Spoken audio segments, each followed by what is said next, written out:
La question numéro 2. Alors cette question numéro 2, elle porte sur le plan local d'urbanisme, ou PLU. Donc vous le savez, la ville d'Avranches, depuis maintenant plus de 2 ans, a recruté le cabinet Prigent. Donc c'était le fait de l'ancienne équipe municipale. Ce PLU a été développé donc, au cours des mois précédents, a connu une période de répit, si je puis dire, à la fin de l'année dernière, et puis avec l'alternance politique avranchinaise, donc la nouvelle équipe a décidé de reprendre ce flambeau et de recommencer les travaux avec le cabinet Prigent. Donc une commission a été créée, auquel donc plusieurs d'entre vous participent, et aujourd'hui nous sommes sur le point donc de valider le PADD. Donc le PADD, c'est le plan d'aménagement de développement durable, c'est le document qui initie ensuite la rédaction de ce plan local d'urbanisme. Alors cette présentation au conseil municipal est réglementaire, nous sommes tenus de le faire. C'est justement notre conseil qui doit se prononcer sur les ajustements, sur d'éventuelles modifications qui pourront être faites au sujet de ce PADD, donc ce plan d'aménagement des développements durables. Et pour présenter les travaux de la commission, donc nous avons convié ce soir le cabinet Prigent, donc en la personne de Monsieur Durand, qui va vous présenter donc le résultat de ces travaux. Donc Monsieur Durand, la parole vous est donnée. Merci, bonsoir. Donc le temps que le vidéo s'allume, effectivement, je rappellerai simplement que ce débat en conseil municipal vient à la suite d'un diagnostic global qui a porté sur différentes thématiques sur le territoire. Donc ce soir, on ne va pas représenter les éléments du diagnostic dont vous avez eu connaissance auparavant. Je vais simplement réévoquer quelques éléments de contexte avant d'aborder la présentation du projet de PADD. Je rectifierai un petit peu ce que vient de dire Monsieur le maire. Il ne s'agit pas de valider ce soir le PADD, il s'agit de prendre acte des orientations qui sont proposées et d'en débattre. Le PADD peut encore évoluer puisqu'il va être présenté aussi à la population, il va être présenté à un certain nombre de partenaires, les personnes publiques associées. Donc il peut toujours évoluer au fil de la procédure jusqu'à son l'arrêt de projet de PLU, qui interviendra dans les mois qui suivent. Cet arrêt de projet, ce projet de PLU sera ensuite soumis à l'avis d'un certain nombre de ses partenaires publics, notamment les services de l'État, le préfet. Et ensuite, ce sera l'étape de l'enquête publique, où là encore, le PADD et tout le projet du PLU pourra encore évoluer suivant les observations du public. Pour l'instant, donc je voulais simplement rappeler la place du projet de PADD dans le dossier de PLU.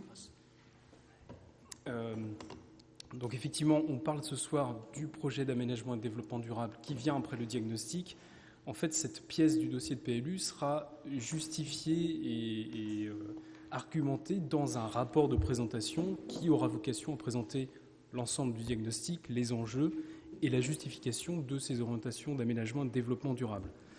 Ensuite, le dossier de PLU, ça fait partie des étapes qui vont suivre avec le comité de pilotage, donc portera sur un règlement graphique et littéral, et puis des orientations d'aménagement et de programmation, et enfin des annexes qui regroupent un certain nombre d'informations publiques. Pour rappeler le rôle du PADD, donc contrairement au POS, le territoire d'Avranches est toujours couvert par un plan d'occupation des sols opposable. C'est lui qui gère les autorisations d'occupation et d'utilisation du sol, donc les permis de construire et autres. Et en fait, ce POS n'exprime pas de projet. Les POS ont été créés par la loi de 67, qui ont été remplacés en l'an 2000 par la loi SRU. Et donc, la nouveauté d'un PLU est bien d'exprimer un projet au préalable. Et l'enjeu de son écriture relève d'un enjeu de projet politique. On affiche un projet qui porte sur l'urbanisme et l'aménagement dans cette dimension politique pour les 10 prochaines années. Le projet d'aménagement et de développement durable, on va le détailler tout à l'heure, n'est pas juridiquement opposable aux autorisations d'urbanisme. Mais en revanche, son écriture est importante parce qu'il va déterminer pour la suite le choix d'évolution des procédures du PLU. Aujourd'hui, un PLU, on prend l'habitude de dire qu'il s'applique sur sur les 10 ans, on projette un développement sur 10 ans, mais il se peut très bien qu'il puisse évoluer en fonction des projets qui vont être présentés. Et donc, on doit pouvoir le faire évoluer facilement à travers des modifications du document d'urbanisme, ou bien, si les projets sont un peu plus importants et qu'ils impliquent des modifications plus profondes, on va dans ce cas-là passer à des révisions simplifiées, etc. Mais si jamais un projet implique de toucher à une orientation fondamentale de ce PADD, eh bien, ça ne sera plus une simple modification du PLU qu'il faudra mettre en œuvre, mais dans ce cas-là, c'est une révision globale du document d'urbanisme. Donc on reprend toute l'étape initiale de diagnostic initial et d'élaboration du PADD, d'arrêt de projet, etc. Donc son écriture a un enjeu important. Ensuite, le PADD est bien la clé de voûte, la pièce maîtresse du plan local d'urbanisme, puisqu'il va déterminer en fait toute la cohérence interne. Tout ce que l'on va traduire en termes de dispositions réglementaires, de zonage, etc., doit être cohérent avec les objectifs du PADD. S'il y a une incohérence, c'est une fragilité juridique et donc le PLU peut être attaqué facilement et annulé facilement. Enfin, le PADD, son seul caractère opposable est pour des documents de protection du patrimoine tels que les secteurs sauvegardés ou les AVAP, et les aires de mise en valeur de l'architecture et du patrimoine. Donc en fait, c'est son seul pouvoir d'opposabilité par rapport à ces documents d'urbanisme annexes. On a tenté par un schéma d'essayer d'être un peu plus explicite si on part du bas. Donc on part d'un permis de construire, c'est pour vous rappeler un petit peu comment va s'appliquer le PLU à l'avenir. Donc un pétitionnaire qui dépose par exemple un permis de construire devra respecter dans un rapport de conformité le règlement littéral, quels sont mes droits à construire, dans quelle zone je suis, est-ce que je suis bien dans une zone constructible et quels sont mes droits à construire. Ça, c'est un rapport de conformité, donc ça fait partie des prochaines étapes après le PADD d'élaboration du PLU. Ensuite, suivant le secteur où le pétitionnaire proposera son permis, il devra respecter des orientations d'aménagement et de programmation. Ça, c'est dans un rapport de compatibilité, c'est-à-dire que je peux dévier un petit peu des orientations qui sont fixées dès lors que je ne remets pas en cause l'économie globale des objectifs fixés. Et donc, ces orientations d'aménagement de programmation et ce règlement littéral graphique sont les seules pièces opposables aux autorisations d'urbanisme, donc les permis de construire, les permis d'aménager, les déclarations préalables.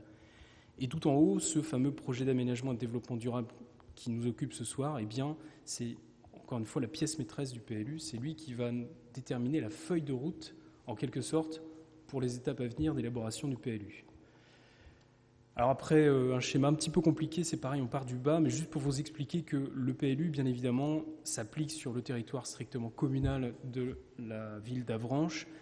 Bien évidemment, le territoire fait partie d'un enjeu plus important. Le Code de l'urbanisme dit que le territoire français est le patrimoine commun de la nation, et donc on a une obligation de cohérence avec les communes voisines et une obligation de solidarité. Et pour cadrer tout ça, il y a des documents supérieurs, et notamment le schéma de cohérence territoriale de la baie du Mont-Saint-Michel, qui a vocation en fait à reprendre un certain nombre d'enjeux supracommunaux. Donc tout ce qui relève des principes fondamentaux du développement durable, tout ce qui relève des enjeux de l'environnement à travers des schémas régionaux de cohérence écologique qui existent aujourd'hui, qui a été arrêté par le préfet de région le 29 juillet 2014, donc il est tout récent.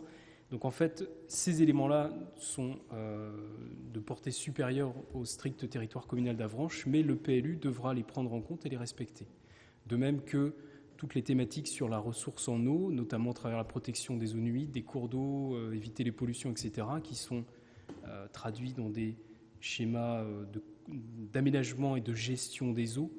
Et donc tous ces éléments-là, là aussi, doivent être repris. Le PLU doit être compatible avec ces éléments supracommunaux.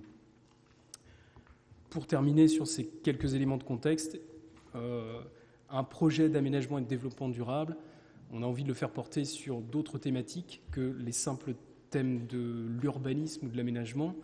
Et donc, il faut bien comprendre que, en fait, dans l'arsenal des outils à disposition des collectivités locales, le PLU n'est qu'un outil parmi d'autres pour mettre en œuvre ce projet d'aménagement et de développement durable.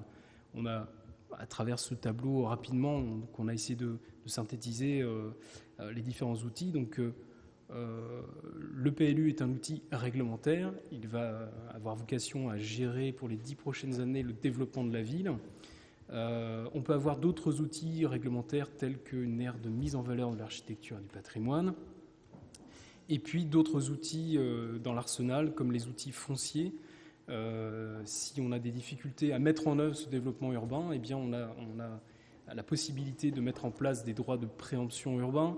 On a la possibilité de mettre en place des outils fiscaux pour faciliter la mise en œuvre du projet, ou bien des outils entre guillemets contractuels d'aménagement concerté, d'amélioration de l'habitat, etc., qui vont avoir vocation là aussi à capter des aides, à faire en sorte de répartir les financements, les participations, etc., pour mettre en œuvre, encore une fois, un projet de développement de la ville.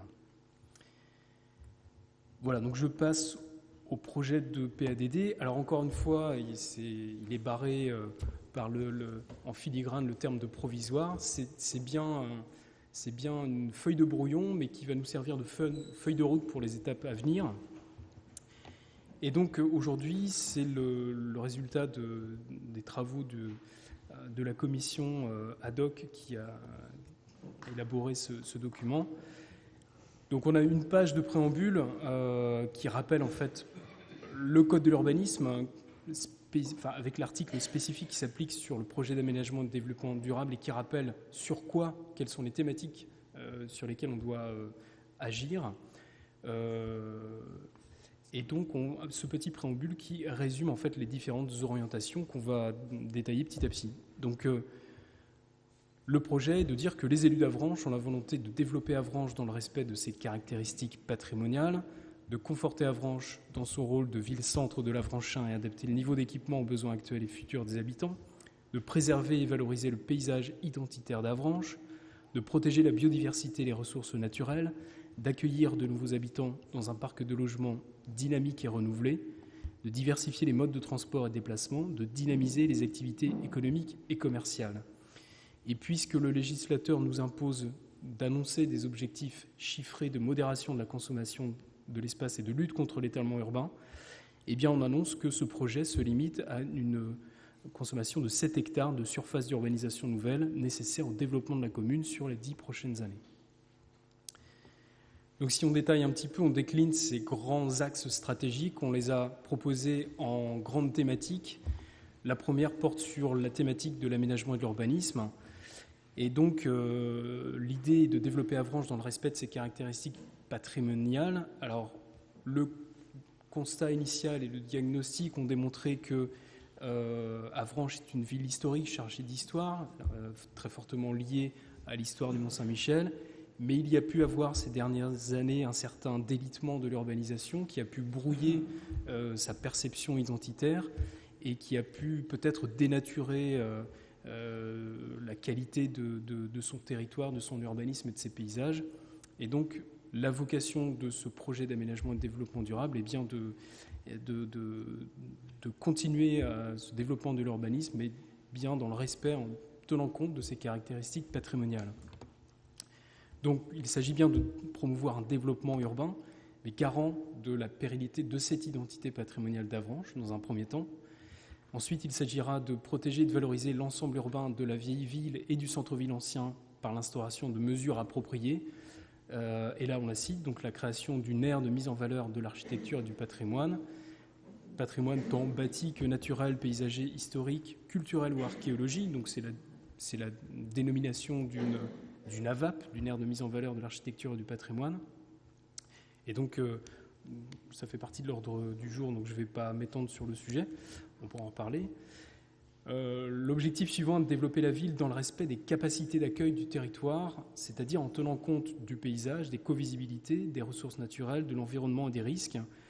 La notion de capacité d'accueil, c'est-à-dire on va bien analyser le territoire et on va déterminer ce qui, a priori, n'est pas apte à recevoir de l'urbanisation nouvelle pour des motifs de préservation de l'environnement, des paysages. Donc c'est une démarche tout autre que les documents d'urbanisme précédents, tels que les POS, qui avaient vocation à s'étaler autour de son urbanisation actuelle, sans tenir compte d'un certain nombre d'éléments tels que les perspectives paysagères, les surfaces agricoles, etc. Aujourd'hui, on ne doit absolument plus agir comme ça. On ne considère plus les espaces naturels et agricoles par défaut comme de la réserve foncière à très long terme. Il y a des enjeux de protection et de préservation, et donc l'urbanisme, le développement de l'urbanisme doit s'équilibrer avec le développement des surfaces agricoles et la préservation et le développement, éventuellement s'il y a lieu, des sites sensibles, écologiques notamment. Il s'agira aussi de garantir la qualité urbaine, architecturale et paysagère des entrées de ville. Le diagnostic et le constat ont démontré que les entrées de ville pouvaient présenter peut-être une moindre qualité de l'urbanisme. C'est plus un urbanisme commercial qui a primé. Et donc, le PLU sera l'occasion peut-être de requalifier ces entrées de ville, toujours pour un meilleur attrait de la ville, en lien, en concertation avec les communes limitrophes, puisque par définition, les entrées de ville sont mitoyennes avec les communes voisines. Il s'agit aussi de promouvoir un urbanisme garant d'une utilisation économe des sols, donc c'est ce que je viens de dire, de l'énergie, des ressources. On ne s'étale plus, on ne fait plus de l'étalement urbain. On essaye d'optimiser aujourd'hui l'urbanisme et le renouvellement de la ville sur elle-même pour tenir compte des grands principes de l'urbanisme durable. Et pour cela, on entend aussi favoriser l'urbanisme de projet et les opérations d'aménagement d'ensemble, c'est-à-dire de ne pas permettre un urbanisme au coup par coup, où chacun fait son projet dans son coin, et qui peut poser problème en termes de cohérence par rapport aux équipements, aux réseaux, aux routes, etc. C'est souvent consommateur de foncier. Donc là, il s'agira, sur les espaces disponibles, de favoriser les opérations d'ensemble plus cohérentes, plus globales et plus qualitatives. Ensuite, on passe au thématique des équipements. Donc, il s'agit de conforter Avranches, qui reste une ville sous-préfecture bien dotée en équipements. Eh bien, il s'agit de la conforter dans son rôle de ville-centre de l'Avranchin, donc c'est-à-dire à vocation plus large que son simple territoire communal, et d'adapter le niveau d'équipement aux besoins actuels et futurs des habitants. Donc, c'est une ville qui est très bien dotée et qui profite en fait aux communes limitrophes. Mais peut-être qu'il y a des surfaces qui pourraient, là aussi, comme le reste de l'urbanisme, être optimisées. On parle aussi de performance énergétique environnementale des équipements. La collectivité doit montrer l'exemple en la matière. Et donc, peut-être qu'à travers le PLU, on cherchera à avoir des niveaux d'exigence en termes de performance et d'optimisation des équipements adaptés aux besoins de la population à satisfaire. Quand on parle d'adaptation et d'optimisation par rapport aux besoins de la population, il s'agit bien d'adapter pour les populations actuelles et bien évidemment les populations futures. Répartir de manière équilibrée la localisation des équipements et services en fonction des zones d'habitat, d'emploi, de commerce. On a pu par le passé faire ce qu'on appelait du zoning, c'est-à-dire il y avait une zone réservée à l'habitat, une zone réservée à l'emploi, une zone réservée au commerce, et puis on prenait sa voiture pour aller de l'un à l'autre, et tout ça était facteur d'étalement urbain, de déplacement motorisé. Donc aujourd'hui, il s'agit de revoir la ville et de faire la ville courte distance et de diversifier le tissu, de ne pas avoir des tissus urbains monospécifiques, justement pour faire en sorte qu'on puisse bénéficier des services et pourquoi pas de pouvoir travailler juste à côté de chez soi en privilégiant des courtes distances. Pour favoriser toujours ces courtes distances, eh bien, il s'agira de connecter ces équipements par des cheminements doux. Pouvoir aller à la salle de sport en vélo ou à pied plutôt qu'en voiture, ça paraît un peu plus cohérent. Garantir le maintien des services de proximité, là aussi, c'est l'idée de rendre accessible par rapport aux populations de tout type, c'est-à-dire on pense aux générations âgées et si on peut donc faire en sorte que la ville, à travers son renouvellement, puisse offrir des services accessibles aux personnes âgées et puis aux personnes à mobilité réduite, bref, la ville pour tous. Il s'agit aussi de développer des équipements pour le tourisme et les loisirs. Ça fait partie de l'attrait de la ville d'Avranches qui est, a priori dans le constat, on a pu constater que ça restait encore quelque part une ville plutôt de passage. on aimerait pouvoir capter en fait ce tourisme pour lui montrer qu'il y a des choses intéressantes dans la ville d'Avranches et donc pouvoir faire en sorte qu'elle reste et qu'elle séjourne un peu plus longtemps sur la ville. Et enfin, dans le thème des équipements, il s'agit aussi de permettre le développement de la fibre optique à l'horizon 2017, donc une ville connectée qui va aussi favoriser peut-être, pourquoi pas, des emplois un peu nouveaux, notamment l'emploi à domicile, ou favoriser l'implantation, pourquoi pas, de sièges sociaux si on bénéficie d'un haut niveau de service en termes de connexion numérique. Sur la thématique des paysages, donc là aussi on balaye encore une fois les différentes thématiques proposées par le Code de l'urbanisme. Il s'agit de préserver et valoriser le paysage identitaire d'Avranches. Donc là encore, on entend promouvoir le développement de la ville sans dénaturer cette identité qui a fait l'emblème d'Avranches par le passé. Donc il s'agira de garantir la pérennité de la perception identitaire à travers son plateau urbanisé qui est posé sur ces coteaux un peu verts qu'on entend garder en fait dans cet état. Il y a aussi en fait une configuration de la ville avec un plateau urbanisé et puis des faubourgs, le faubourg de Saint-Étienne et puis Pont-Gilbert. Donc on entend conserver un peu cette marque de fabrique avec la ville haute, la ville basse, si possible. Et puis c'est une ville qui est cernée par des vallées, et donc on entend composer l'urbanisation, le développement de l'urbanisation avec la préservation de ces vallées qui marquent le territoire. Et donc il s'agira aussi de garantir l'insertion de l'urbanisation dans le relief et le paysage. C'est une ville qui offre des covisibilités très importantes. Tout ce qui va se faire à l'avenir aura un impact nécessairement dans le paysage. Donc il s'agira de porter une attention importante sur tout ce qui pourra se faire à l'avenir. Et puis on se donne le droit aussi de réglementer, pourquoi pas, l'aspect extérieur des constructions, en faisant le lien avec ses caractéristiques historiques, culturelles et patrimoniales. Donc ce sera notamment l'objet d'une aire de mise en valeur de l'architecture et du patrimoine. Il s'agira aussi de protéger et conforter les masses boisées, les haies significatives, les arbres isolés qui ont un rôle dans la perception paysagère de la ville. On a pu voir disparaître un réseau boucager, les masses boisées qui présentent en fait un intérêt dans la ville ont tendance à se réduire. Donc à travers le PLU, il s'agira de les protéger, de les mettre en valeur et de composer encore une fois le développement de la ville avec ces entités patrimoniales. Il s'agira de permettre la réalisation d'un périphérique vert aussi autour de l'aire urbaine à partir de ces coteaux et de ces vallées qui peuvent être support de déplacements doux, on y viendra, et le tout en cohérence et en concertation avec les communes limitrophes si possible. On reprend l'objectif de la qualité urbaine, architecturale et paysagère des entrées de ville. Toutes les thématiques sont forcément transversales et indissociables les unes des autres, donc il peut y avoir des répétitions, mais dans la thématique des paysages, on reprend celle de qualifier ces entrées de ville qui ont une importance dans la perception paysagère de la ville. Et puis on entend préserver le patrimoine paysager, donc en reprenant cette histoire de la cité-jardin qui a pu marquer l'histoire de la ville d'Avranches, notamment à travers la préservation, la création d'espaces de loisirs et d'agréments en milieu urbain, à travers le confortement, la création de jardins publics ou collectifs, et pourquoi pas des vergers, des potagers collectifs également.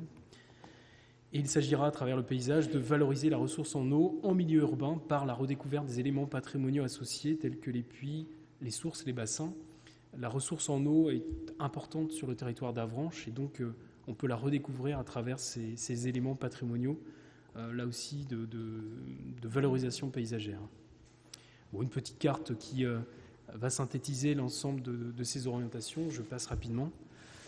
Sur la thématique de l'environnement, là aussi, donc encore une fois, aujourd'hui l'environnement a son rôle à jouer de manière aussi importante que le développement de l'urbanisation ou le développement de l'activité.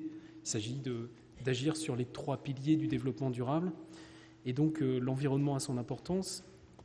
Et à travers le projet d'aménagement et de développement durable, il est proposé de protéger cette biodiversité et ces ressources naturelles. Donc notamment en préservant et en remettant en bon état les milieux nécessaires aux continuités écologiques. On parle de plus en plus de fragmentation des territoires. Il n'y a plus de connexion pour la faune et la flore possible à travers notamment l'urbanisation qui se développe à travers les routes qui se développent, les zones d'activité qui coupent de plus en plus ce territoire et qui fragmentent ces entités écologiques. Donc il s'agira, à travers le développement de l'urbanisation, de retrouver ces continuités et de valoriser ainsi la biodiversité sur l'ensemble du territoire. Donc on va tenter de recréer et d'assurer ces connexions à travers les différentes composantes du réseau écologique, c'est-à-dire le réseau hydrographique, la trame bleue, entre guillemets, et puis à travers les réservoirs de biodiversité, donc la trame verte, comme le réseau bocager, la préservation des boisements qu'on a évoqué tout à l'heure. Il s'agira de protéger strictement les sites d'intérêt écologique. Donc en fait, l'estuaire de la Cé, les vallées de la Pivette font partie de ces entités repérées, notamment en lien avec la baie du Mont-Saint-Michel.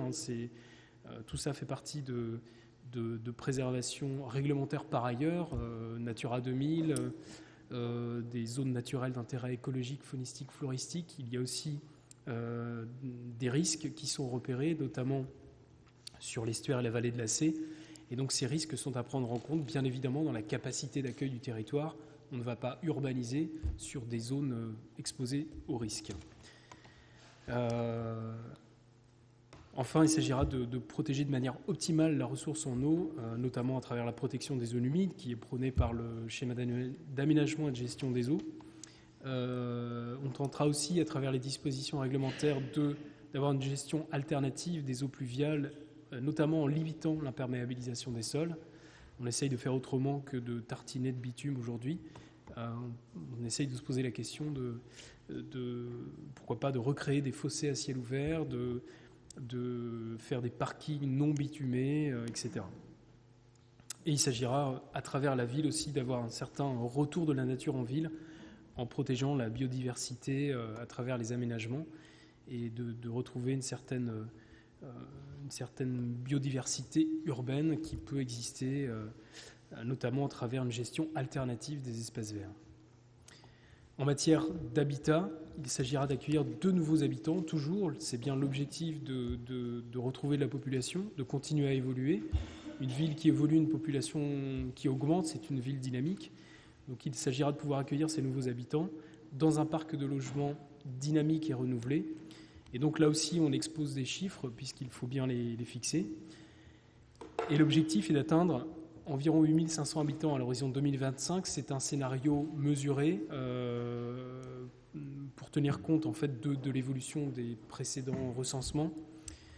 Et pour accueillir ces nouveaux habitants, il s'agira de disposer de près de 240 logements supplémentaires. Donc on parle bien de disposer de 240 logements pour accueillir environ 500 habitants.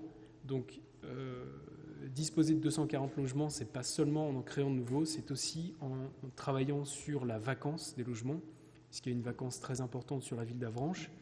Et donc, il s'agira de reconquérir ce parc en revalorisant les logements existants qui ne sont pas occupés.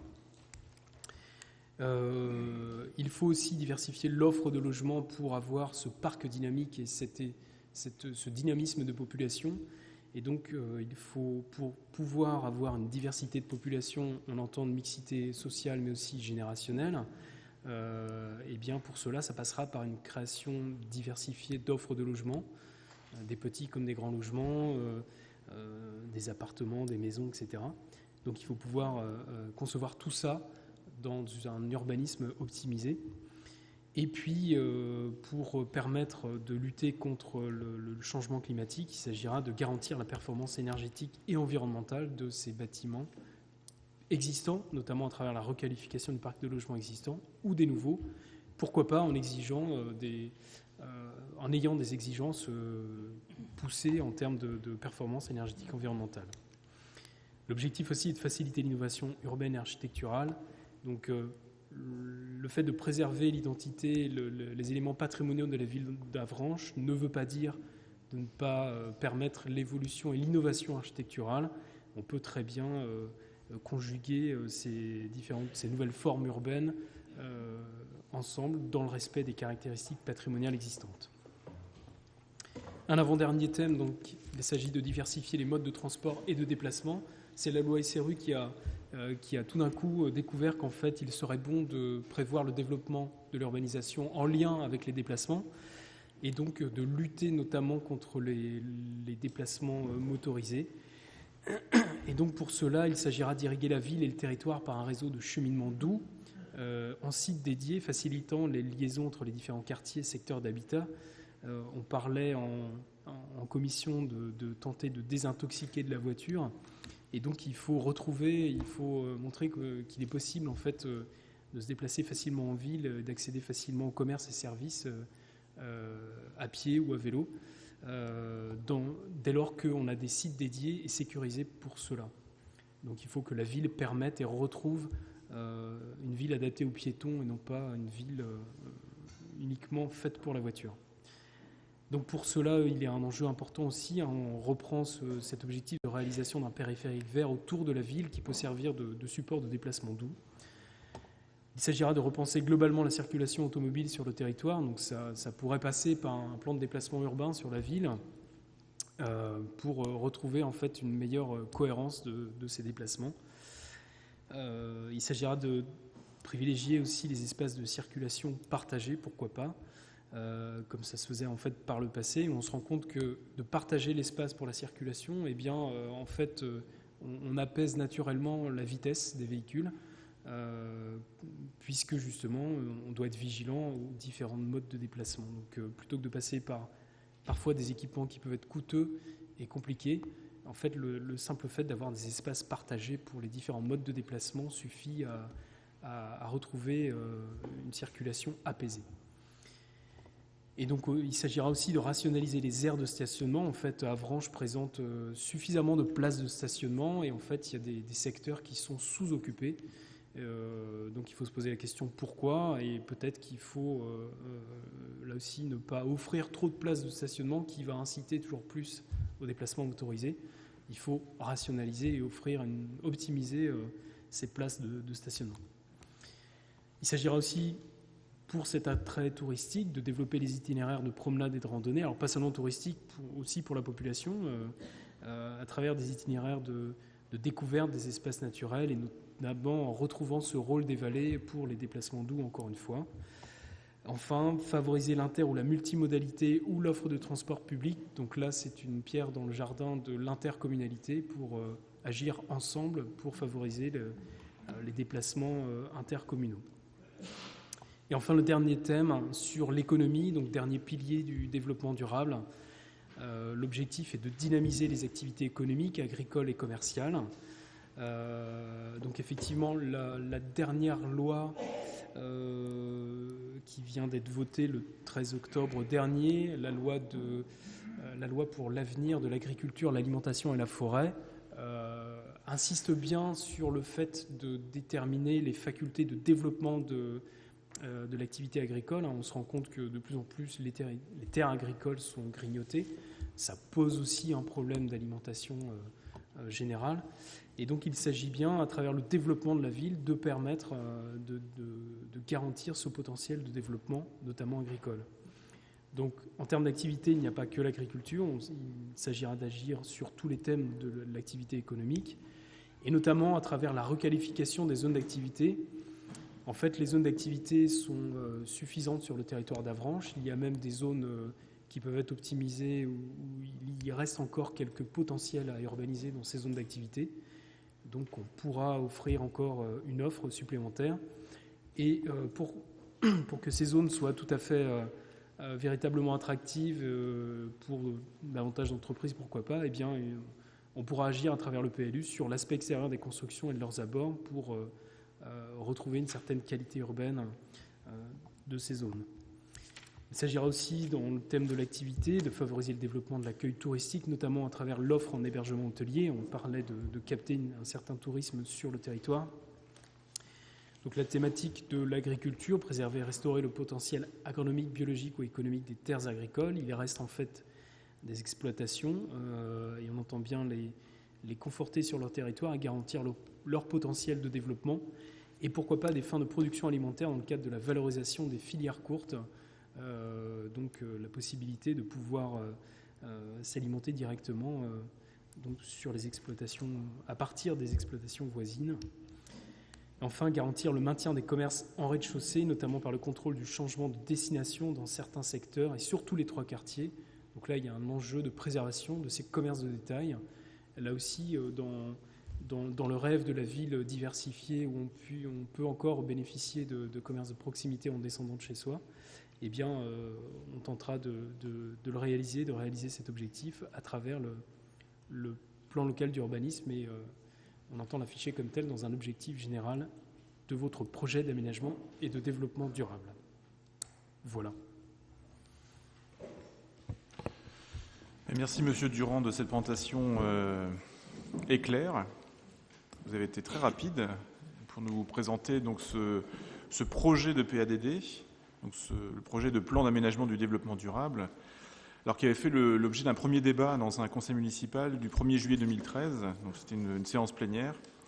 Alors pour ceux qui avaient assisté à cette réunion du 1er juillet, vous avez remarqué des modifications qui ont été le fruit de discussions qui avaient continué lors de différentes réunions. Donc je tiens aussi à remercier les personnes qui ont travaillé au sein de cette commission, qui ont amené vraiment beaucoup d'éléments très positifs. On est reparti d'une page blanche, si je puis dire. Donc Monsieur Caro de Relour, Madame Payen, Madame de Rostelan et Madame Leroy qui ont vraiment bien travaillé, je tiens à le dire, en relation donc avec les services techniques de la ville, bien évidemment, Monsieur Goëlo également, et puis le cabinet Prigent. Ouais, ce que vous avez pu découvrir ce soir à travers cette projection et les commentaires de Monsieur Durand, donc c'est vraiment le résultat de ce travail de la commission du PLU. Donc l'objet à présent, c'est de débattre au sein de notre conseil municipal de ce document qui vous a été présenté, d'échanger librement à son sujet. Il n'y aura pas de délibération ce soir, bien évidemment, il s'agit vraiment plutôt d'un échange. Et donc le conseil municipal prendra acte des échanges qui seront proposés. Je rappelle aussi, à toute fin utile, que le processus de validation du PADD n'est pas tout à fait à son terme et qu'il y aura notamment une autre réunion avec les personnes publiques associées. Donc les personnes publiques associées, ce sont bien les grandes institutions que sont la DDTM, l'ADREAL aussi, les chambres consulaires, donc chambre des métiers, chambre de commerce et d'industrie, chambre d'agriculture, le représentant du SCOT aussi, en la personne de son président qui est venu. Donc encore d'autres phases de validation vont avoir lieu et qui permettront de valider définitivement ce PADD. D'ailleurs, le président du SCOT, donc Éric Goupil, qui était présent à la réunion avec les personnes publiques associées, nous a fait un retour très positif sur ce document, en disant qu'effectivement, il semblait bien correspondre au territoire global de la baie du Mont-Saint-Michel et surtout bien collé à l'identité de la ville. Donc on a eu des retours finalement assez positifs, également de la Chambre de commerce et d'industrie, de la Chambre d'agriculture plus exactement, c'était surtout eux qui sont prononcés là-dessus, en disant que le fait de vouloir maintenir des espaces agricoles, des zones de production agricole pour développer des filières courtes, était tout à fait dans l'air du temps et correspondait bien à ce que Chambre d'agriculture, pouvaient attendre aujourd'hui de collectivités comme Avranches, dans le cadre de la rédaction d'un PADD et de la mise en place d'un PLU. Voilà, donc si vous voulez prendre la parole à présent, vous êtes invité à le faire, de façon à ce qu'on recueille donc vos observations, vos remarques.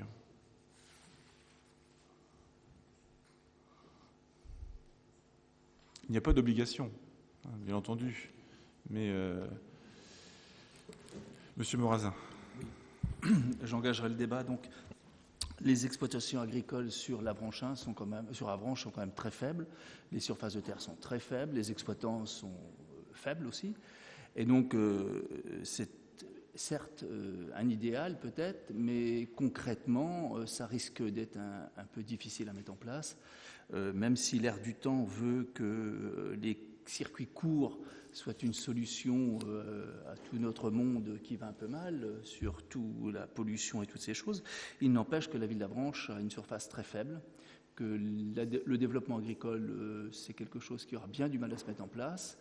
Je remarque également En ce qui concerne les commerces et la protection des commerces sur le secteur des 3 quartiers, beaucoup déjà de ces commerces n'ont plus de vitrines en rez-de-chaussée. Donc c'est bien dans l'idée en soi, mais la situation des propriétaires aujourd'hui a déjà sérieusement avancé. Donc il sera difficile de revenir probablement remettre des vitrines et des boutiques dans les 3 quartiers. Alors bon, peut-être que les choses évolueront, peut-être, mais je constate sur ces 2 secteurs que certes c'est un vœu pieux, mais malheureusement la situation actuelle dont on doit prendre compte est une situation qui n'est pas très positive par rapport à cette proposition.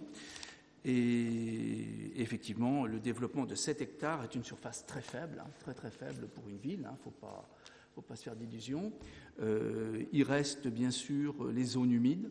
Ça, c'est une chose importante. L'eau, les zones humides, effectivement, c'est un secteur sur lequel on peut avoir un projet qui a déjà été mené, présenté plusieurs fois par plusieurs conseils municipaux, mais qui a été effectivement remis sur le tapis pour des raisons diverses et variées. C'est peut-être un enjeu, par contre, qui peut, lui, évoluer rapidement. Voilà. Merci. Je peux peut-être vous apporter deux éléments de réponse ou d'observation par rapport à vos remarques. Donc, concernant les zones agricoles, c'est-à-dire que les zones agricoles sont classées comme telles sur le territoire communal.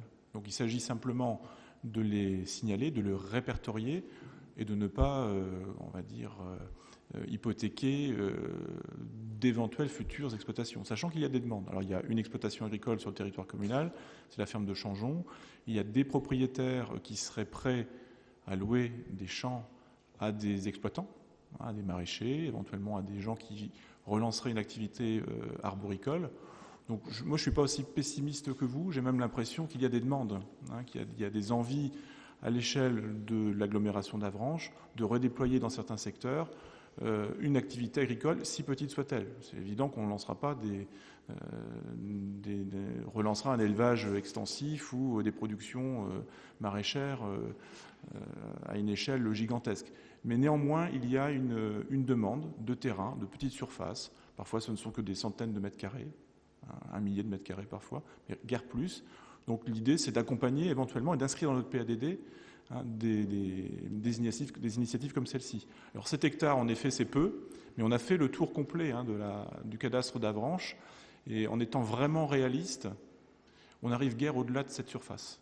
On a énormément de coteaux boisés orientés plein nord, qui sont lourds en termes d'aménagement sur le plan financier, qui demanderaient de gros investissements. Or, nous n'avons pas le sentiment que ce soit forcément pertinent de développer un urbanisme à vocation résidentielle sur ces terrains qui sont assez peu accessibles, difficiles à viabiliser et qui présentent des contraintes ensuite en termes d'accessibilité, même pourquoi pas de ruissellement assez importantes. Concernant les pas de porte, et bien évidemment, on aura du mal à revenir en arrière, à remettre des devantures là où il n'y en a plus. En revanche, notre souhait, c'est d'être vigilant concernant ces pas de porte qui sont toujours là, vacants, bien évidemment, derrière lesquels il n'y a plus personne à œuvrer, mais de les signaler, de les répertorier et éventuellement de trouver des moyens d'y attirer de nouveaux commerçants, en tout cas de nouvelles activités, plutôt que de laisser partir l'ensemble de ces devantures vers des rénovations qui seraient effectivement irrémédiables. Donc encore une fois, c'est une intention. Vous parlez d'utopie, je ne serais peut-être pas aussi catégorique que vous, on n'est peut-être pas forcément dans l'utopie. Il faut aussi voir que les temps évoluent, qu'il y a des souhaits assez manifestes de gens qui souhaitent se réinstaller en ville, se reprendre en main la ville. Mais tout ça, bien entendu, ne pourra être réalisable que s'il y a un mouvement d'ensemble également dans la rénovation de l'habitat. Nous avons préféré axer notre PADD sur la refondation de la ville sur elle-même plutôt que sur l'extension d'un urbanisme sur ces fameuses dents creuses. Et dans ce sens, dans cette orientation que nous avons présentée lors de la réunion avec les personnes publiques associées, nous avons, encore une fois, je le répète, reçu un accueil très très favorable des représentants de la Chambre d'agriculture, qui ont trouvé l'idée tout à fait pertinente.